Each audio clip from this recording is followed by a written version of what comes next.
Alors vous allez me dire, hein, c'est un sujet vu, revu, mais non, en fait. Parce qu'on va aborder les choses sous un autre angle, on va essayer de voir les choses un petit peu différemment, justement. D'ailleurs, j'ai moi-même eu un accès de créativité récemment, puisque j'ai refait le générique de la chaîne, générique 2020 d'ailleurs, vous me direz ce que vous en pensez dans les commentaires, juste après l'intro.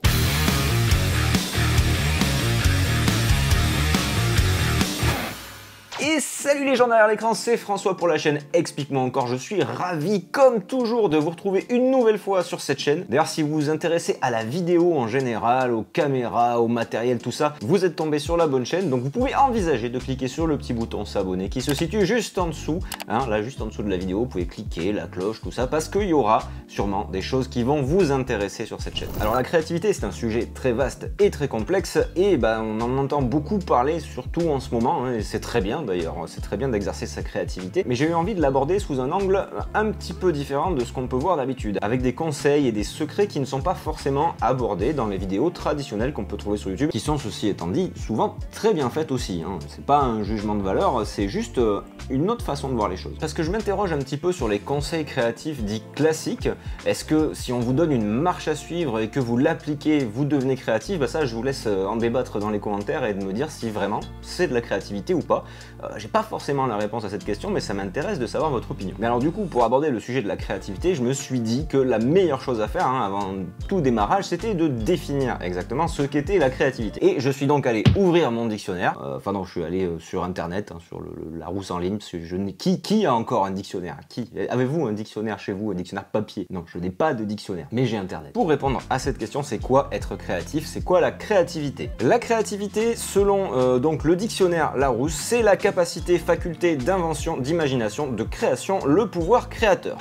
Ouais. C'est pas forcément un truc qui nous avance beaucoup. On va aller voir la définition de créer. Alors, créer, c'est réaliser ou concevoir quelque chose. Tout simplement. Et ça va être tout ça notre base de départ pour ces conseils-là, déjà de bien comprendre ce que c'est. Donc c'est parti pour ces 5 conseils, ces 5 secrets de créativité qui n'engagent que moi, encore une fois, hein, je le précise. Et on commence tout de suite par le numéro 1. Être créatif, ce n'est pas forcément rechercher à tout prix l'originalité. Alors ça, c'est un gros souci, hein, confondre la créativité et l'originalité. Être créatif, on l'a vu dans la définition, c'est tout simplement créer quelque chose. Donc c'est très important de se détacher un petit peu de cette notion d'originalité. On en avait déjà parlé dans une autre vidéo qui s'affiche quelque part par ici. Chercher l'originalité, c'est parfois un énorme frein à la créativité, puisque si on cherche quelque chose qui n'a jamais été fait, qui est purement original, on va galérer méchamment, puisque il y a quand même beaucoup de choses, pour ne pas dire tout, qui a déjà été fait, mais pas par vous. Donc quand on part filmer quelque chose, quand on veut créer l'image, déjà il faut essayer de s'affranchir de cette idée d'originalité, ne pas partir dans l'optique de se dire je vais faire un truc qui n'a jamais été fait, parce que souvent c'est quelque chose qui est très bloquant au niveau des idées.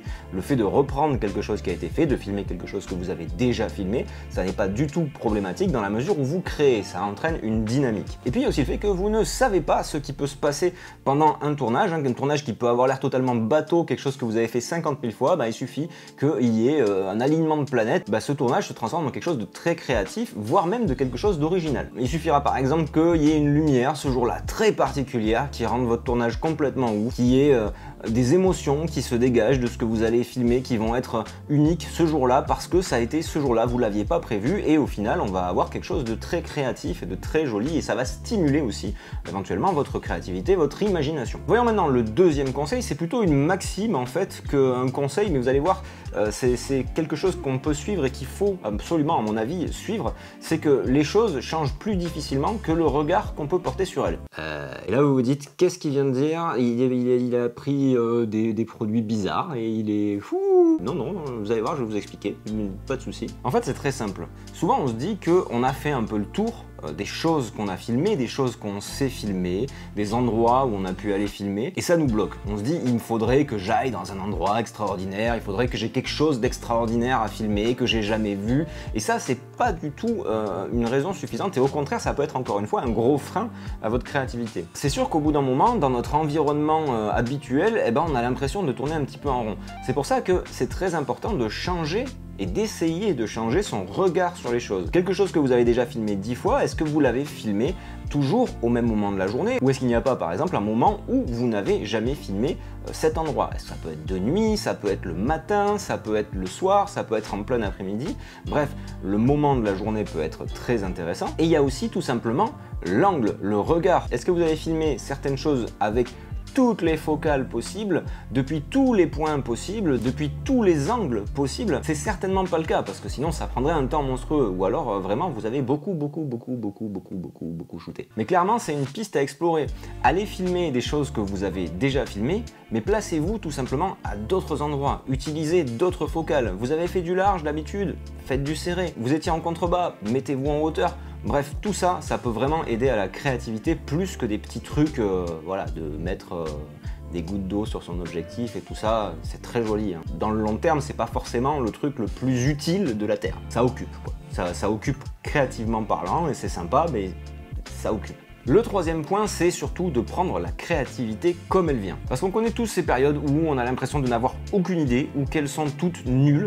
Et ben, dites-vous que c'est complètement normal. Votre cerveau, il a besoin, à un certain moment, pour fonctionner correctement, de s'ennuyer et d'être au repos. Donc, il n'y a pas de souci avec ça. L'ennui et le manque de créativité, bizarrement, c'est des choses qui peuvent stimuler la créativité. Puisqu'il va y avoir d'autres périodes, d'autres moments où là, pour le coup, vous allez avoir plein d'idées. Et c'est là qu'il ne faut pas se laisser avoir. C'est là qu'il ne faut pas remettre au lendemain le fait de pouvoir aller tourner. Si vous avez une idée, de vous dire, bon bah tiens, ouais, ah oui, j'ai cette idée-là, bon bah j'irai le faire une autre fois. Non, non, si vous êtes créatif, si vous avez de l'idée, si vous êtes dans une période, justement, de créativité, il faut l'exploiter jusqu'au bout. Il faut prendre le plus de temps possible, tant que votre cerveau est disponible, tant que vous avez les idées, et aller les exploiter à fond. Il y a des hauts et des bas et c'est complètement normal, mais justement quand on est sur des périodes de haute créativité, de plein d'idées, eh ben, c'est pas le moment en fait de procrastiner. Hein. C'est le moment d'aller bosser et d'aller mettre toute cette créativité à profit, ne surtout pas reporter en fait quand vous avez cette possibilité-là. Le quatrième conseil, c'est tout simplement de garder des traces de vos idées, parce que justement quand vous êtes en période créative, vous n'êtes pas forcément disponible, vous n'avez pas forcément ce qu'il faut sous la main pour l'être. Moi personnellement, je sais que je remplis mon application de prise de notes sur mon téléphone de dizaines et de dizaines d'idées qui parfois n'aboutissent strictement à rien et qui parfois donnent des vidéos. Et là typiquement la vidéo que je suis en train de tourner, c'est une idée que j'avais notée dans une note il y a hyper longtemps, il y a je sais pas 2-3 mois, et que j'avais pas forcément eu le temps de tourner, j'avais pas forcément développé non plus, mais j'avais juste eu cette idée. Je me disais tiens, au niveau créativité, ça serait bien de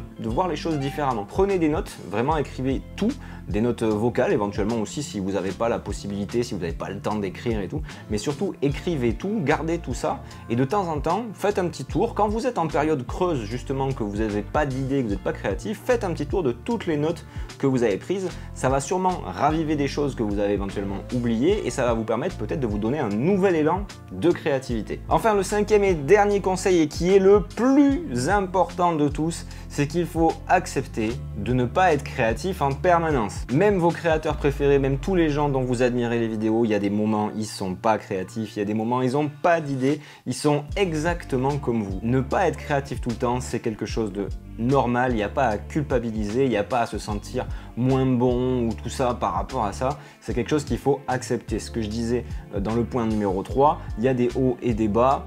Il faut accepter les bas, il faut accepter les hauts. Il n'y aurait pas l'un sans l'autre en fait. Donc les périodes de non-créativité, eh ben, c'est normal. C'est normal. Il ne faut pas non plus essayer de forcer trop la créativité parce qu'au final, on risque de ne pas être satisfait de ce qu'on a fait. On va éventuellement même s'en dégoûter. Donc, acceptez ça. Pas en train de dire que c'est une raison pour jamais structurer un peu le cerveau, essayer de trouver des idées. Mais juste ce que je dis, c'est qu'il ne faut pas forcer la créativité. Sinon, c'est plus vraiment de la créativité si elle est forcée. Là aussi, c'est un débat. Et voilà les gens, c'est tout pour moi aujourd'hui. J'espère que cette vidéo vous aura plu, qu'elle vous aura aidé dans votre réflexion. Si c'est le cas, mettez-nous le traditionnel coup de blaster sur le pouce en l'air qui se situe juste en dessous de cette vidéo. Si vous n'êtes pas encore abonné, c'est le moment de cliquer sur le petit bouton, d'activer la cloche, tout ça, de liker, de commenter, de partager, bref, de faire en sorte qu'on arrive très vite à ces 50 000 abonnés, parce que là on est vraiment pas loin. Truc de fou. Et puis moi les amis, je vous dis comme d'habitude, restez curieux chez vous et créatif, et à très bientôt pour une prochaine vidéo. Alors, j'ai commencé à écrire une nouvelle formation. Ça va être un énorme morceau, genre il y a au moins 4 ou 5 heures de formation dedans. Ça sera pas avant le mois de septembre, je pense que ce sera fini parce qu'il y a plein de choses à mettre dedans. Mais vous allez halluciner de tout ce qu'il va y avoir dedans. Ça va être un truc de malade. De malade. Et en plus, c'est un truc qu'on voit pas souvent. En tout cas, moi, j'ai jamais vu. Donc, suspense.